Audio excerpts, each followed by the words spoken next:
Moving on to 1440. Good morning, it's Wednesday, July 1st. We're covering the continuing surge in COVID-19 cases in the U.S. Oh, really, are you? Annexation plans in Israel, and a crackdown in Hong Kong. Need to know.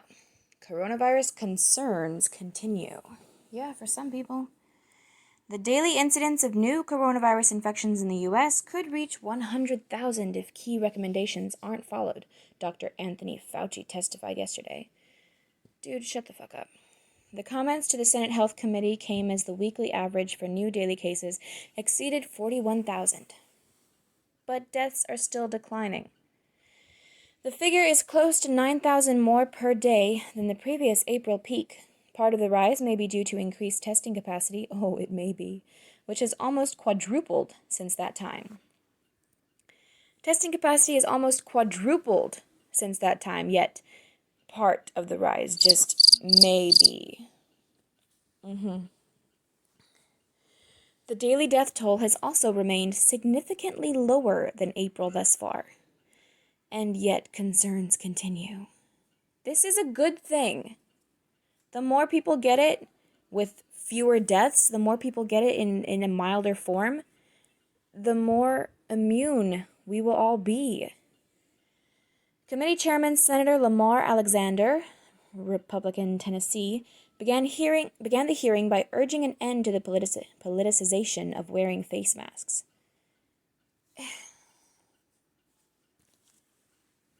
Wearing the masks is not political. Forcing people to wear the masks is political. People should be able to choose if they wear a mask or not.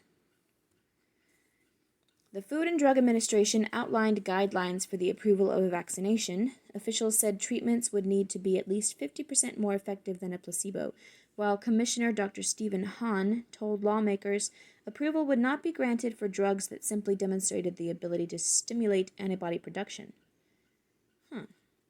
See the status of leading vaccine contenders here. Separately, the European Union finalized rules banning U.S. tourists from visiting for at least another 2 weeks. The U.S. has reported 2.62 million cases as of this morning, with 127,425 deaths. See the 3-day moving average here. Finally, these laser-aided measurements help visualize how various face coverings help block coughs. Hong Kong law goes into effect. A new law granting Beijing sweeping authority to crack down on dissent in Hong Kong went into effect yesterday. Text of the law, largely withheld during deliberations, revealed broad definitions of terrorism and subversive activities while mandating harsh penalties for violators. The law's enactment was conspicuously timed, coming one day before the 23rd anniversary of the city's handover to China after more than 150 years of British rule. With residents used to democratic norms, a one-country, two-systems approach was put in place at the time. Since then, tensions with the central government have led to a steady erosion of civil liberties, which has accelerated under Chinese President Xi Jinping. The city of 7 million has been seized by pro-democracy protests over the past year. However, the law caused a number of high-profile activist groups to preemptively announce their closure. West Bank annexation delayed. A proposal by Israeli Prime Minister Benjamin Netanyahu to extend the country's control over the West Bank appears to be delayed. Details of the annexation following the Trump administration's January proposal were expected to be unveiled today. U.S. officials are visiting to discuss the plan but have not yet signed off. The region, home to about 2.8 million Palestinians and 600,000 Jewish settlers, is one of the largest flashpoints in the Middle East. Captured by Israel during the 1967 Six-Day War, international bodies consider the region to be occupied by Israel. In practice, administrative status is split among 3 fractured areas, with Area C, which accounts for 60% of the land, controlled by Israel. Critics argue the move would end the already slim hope for a two-state solution. Up to 30% of the West Bank may be annexed or brought under formal legal control in the proposal. Review the original White House plan here. In the know, sports, entertainment, and culture. Brought to you by Lively. Carl Reiner, comedy legend who won 11 Emmys and created The Dick Van Dyke Show, dies at 98. Oh. Fellow actors and comedians react to Reiner's death. Motion Picture Academy invites 819 new members, surpasses inclusion goal of doubling the number of women and people of color among its membership. Oh, good for them. How lovely for them. Very nice. NBA Commissioner Adam Silver says return plan. That's just, it doesn't mean anything. Not right now. Any of these women or people of color who are suddenly getting these invitations right now should not feel good about it, because it means absolutely nothing right now.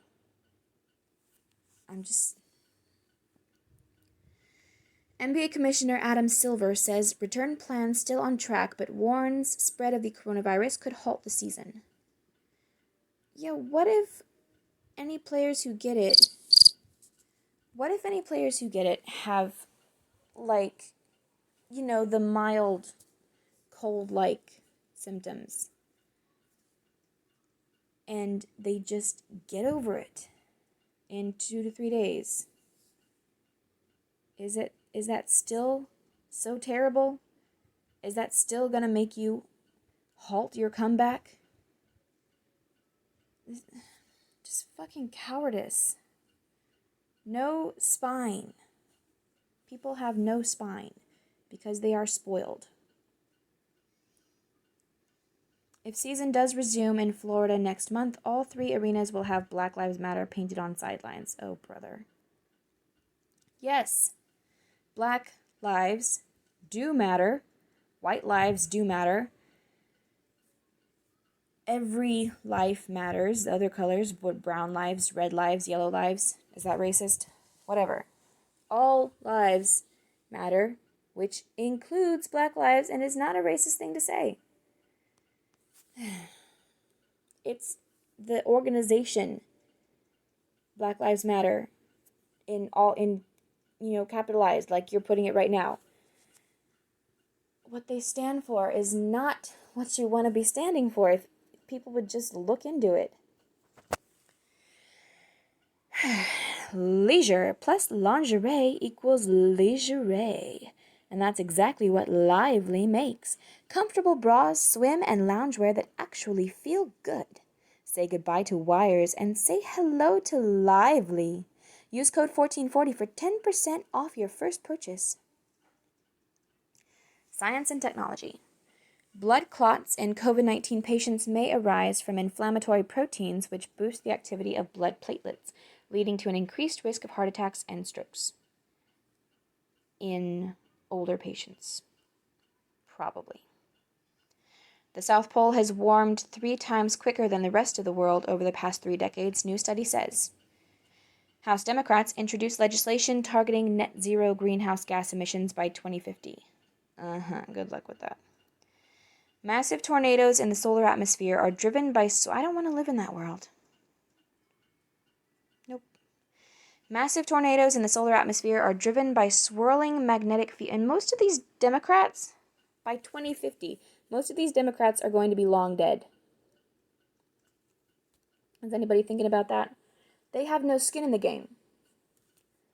They are old as fuck.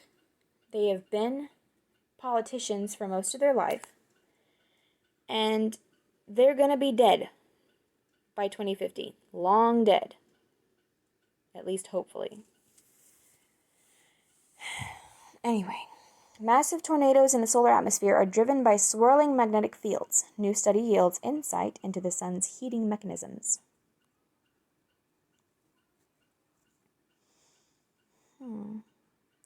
Business and markets.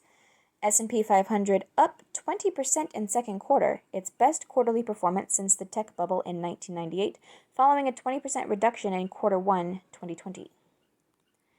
Fed Chairman Jerome Powell tells House Financial Services Committee economy is extraordinarily uncertain, hinges on virus containment. It shouldn't. It shouldn't hinge on virus containment. It should hinge on, Something not virus related.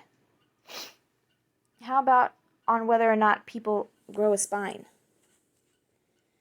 Facebook bans anti-government accounts which promoted violence during protests. See the growing list of companies boycotting Facebook ads due to companies' content moderation policies.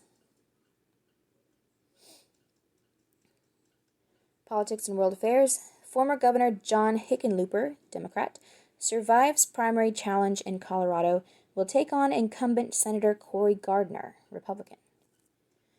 Party favorite Amy McGrath, Democrat, named winner 1 week after unexpectedly tight primary in Kentucky. The former Marine will face Senate Majority Leader Mitch McConnell, Republican, sometime. It doesn't even say. Supreme Court knocks down Montana law that barred state tuition assistance for students attending religious institutions. Supreme Court knocks down Montana law that barred state tuition assistance for students attending religious institutions. Well, yeah, why would they bar that? Chief Justice John Roberts wrote the majority opinion in the 5-4 vote. Mississippi Governor Tate Reeves, Republican, signs bill removing Confederate emblem from state flag. New committee will be tasked with developing an alternative by November. God damn it. 1440 fines. Unnamed 1440 ad copywriter owns 4 pairs of Vuori pants and 2 pairs of shorts. We highly recommend everything that Vuori makes, and their cruise board shorts are a cut above the rest. Quick-dry technology, trusty pockets, and a dynamic fit. It's almost unbelievable that they're made from recycled plastic bottles. Ugh. Check them out now and get 20% off your first purchase. Weddings, graduations, vacations. We've taken some excellent photos over the years. Pat's own back. And now we've discovered a way to bring beautiful photos from the camera roll to the living room. Canvas People prints your favorite images onto high-quality canvases, and today only, they're giving 1440 readers 1 free 11 by 14 canvas print, over $80 in value. Just pay shipping and handling. Create yours now. Meet Benedict Evans. He's one of the top technology analysts in the world. He recently released an updated presentation on macro trends driving accelerated technology adoption across the world to give us a better understanding of the new normal. We also highly recommend his free weekly Tech Trends newsletter. Etc. Ranking the 100 best hospitals in the country. These cities have the world's worst traffic. National Geographic's best photos of the past decade. And check out the most beautiful images of the Milky Way. And I'm gonna sneeze again. Scientist recreates meal from a 4,000-year-old Babylonian tablet. Sheep's blood not included. Well, why not?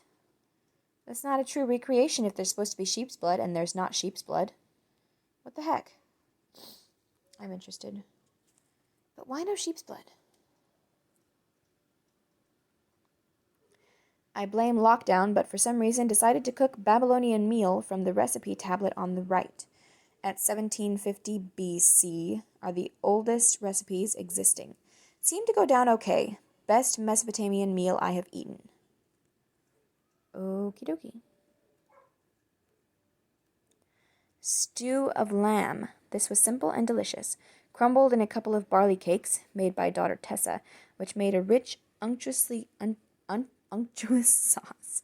Crushed leek and garlic topping gave it a sharp edge. Okie dokie. Tuhu.